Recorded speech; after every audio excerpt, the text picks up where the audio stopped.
Racism. It's the hot button topic. It's been totally in to talk about race. It's been going on for a while now. I'd say about, I don't know, since, humans can talk. People fought over race. So I wanted to do a video offering my opinion on racial issues. So with that being said, just go ahead and roll the title. I don't have anything witty. I'm not very creative today.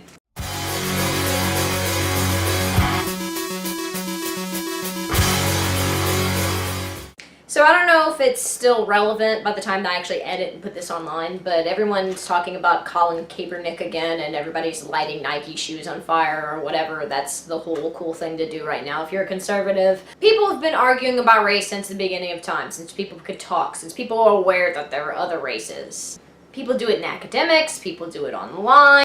People do it on Fox News, people do it in universities, people do it on poll, people do it on Discord, people do it at the restaurant, at family dinner tables. It's everywhere. I would say that most people, I don't know, don't have any statistics, just talking out my fucking ass right now.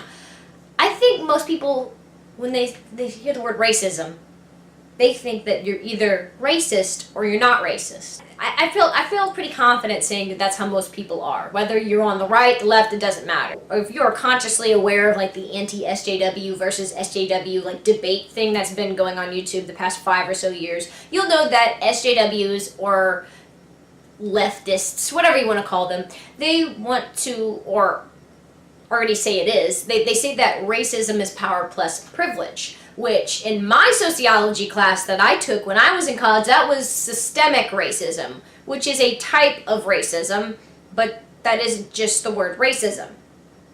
And that's been a debate, and everybody's been flinging shit at each other over 5 years, back and forth, back and forth, back and forth. A lot of these centrist anti-SJWs will say things like, well, I'm not racist because I don't hate minorities.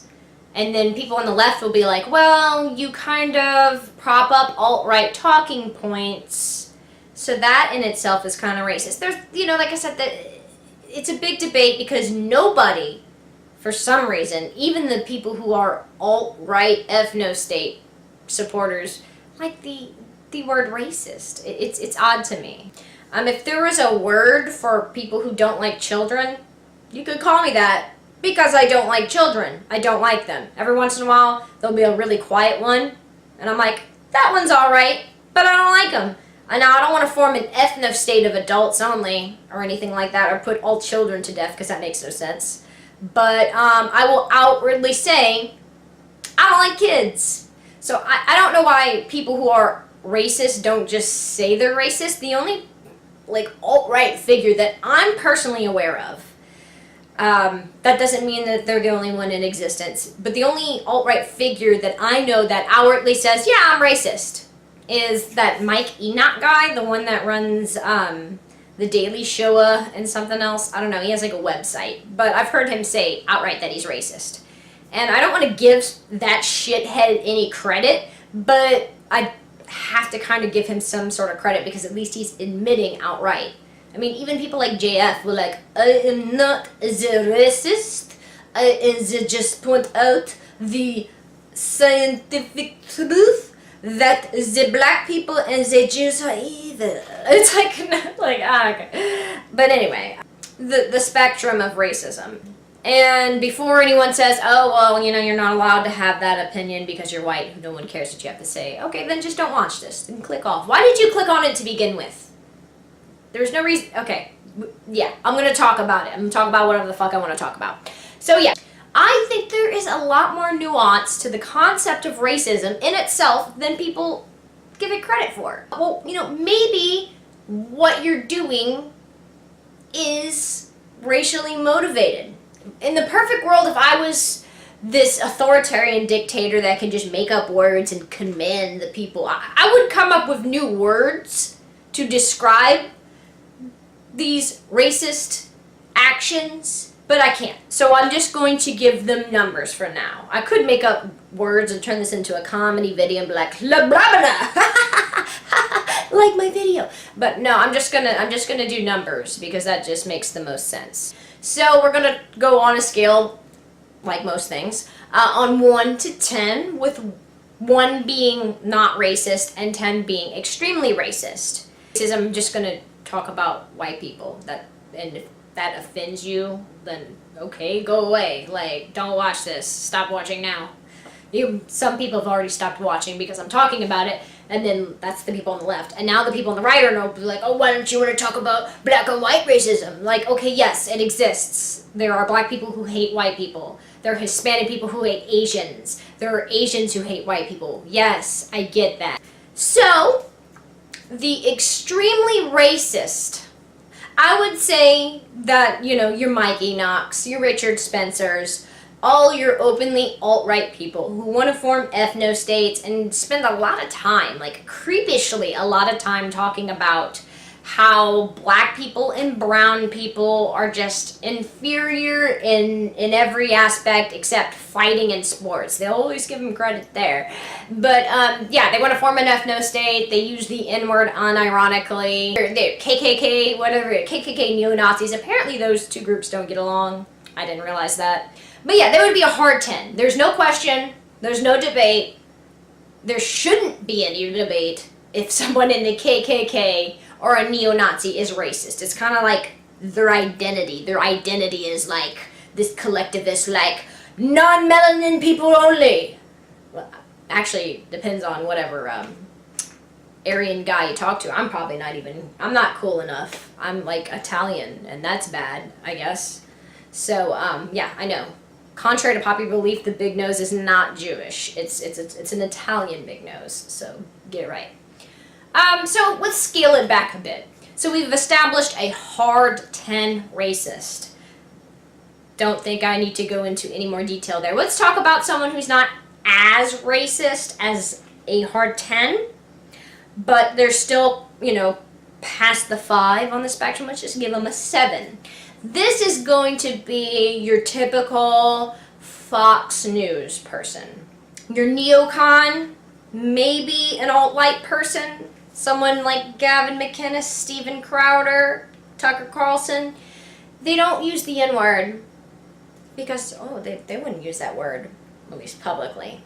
But they refer to black people as thugs. They're totally against every aspect of Black Lives Matter, not just the extreme violence, the actual, concept of it. Like, oh, well, maybe black people should stop doing all those crimes if they don't want to get shot.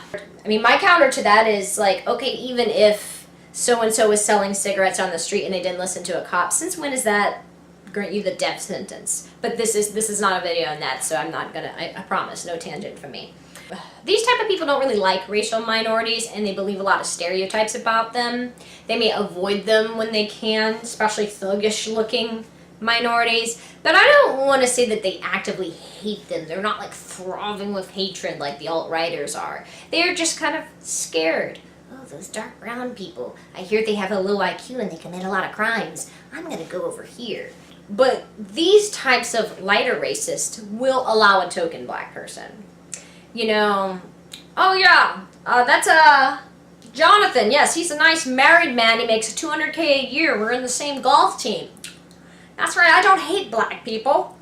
I have a black friend. That's that type of that person right there. But like I said, in the end of the day, they're just a lighter version of the alt-righters. They don't hate racial minorities. They just don't particularly like most of them and just would prefer to be away from them. I don't really think they're advocating for ethno-states or anything like that. Their ideology is still littered with racism. It's just not hard racism. It's a softer form of racism. And then you get to what I call around the 5s. These are your colorblind people who don't want to talk about race at all. They don't want to hear about it. It's over. I mean, slavery's been gone for a while. Jim Crow's been gone for a while. Why are we still talking about this? Black people, white people, Asian people, we all have the same rights. We're in a post-racial society. Any attempt to have any discussion about systemic racism that you have with them is shut down because it's like, we all have the same rights. We all have the same rights. Fingers in their motherfucking ears. This is more of racism by omission than racism by commission, if that makes sense. And I think a lot of the times this really is just due to ignorance. I would say a lot of apolitical people fall in this category. So it's almost kind of like the halfway point. Like I said, it's 5. It's not someone that's really full of hatred like an alt-righter, but it's not this super woke, like progressive person like a 1 would be. Speaking of woke progressive people, I hate that fucking term, by the way. I really do. 3. We're on like a 3 at this point. I like odd numbers. They satisfy me for some reason.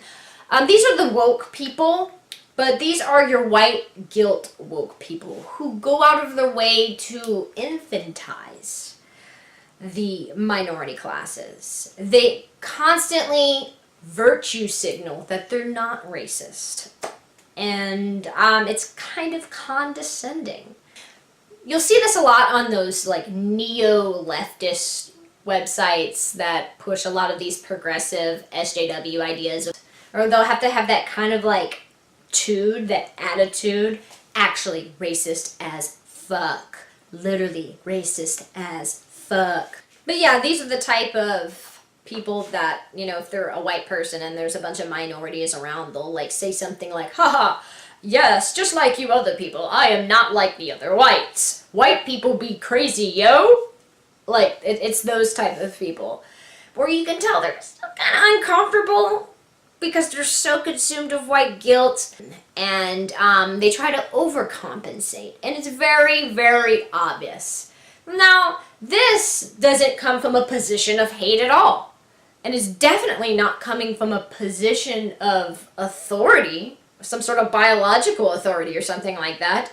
So, why would I consider this racist? Because it's still kind of othering.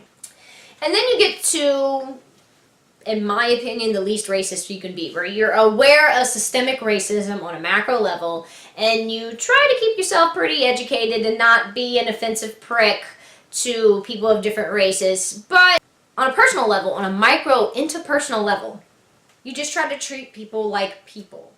You treat them, if they're nice to you, you're nice to them.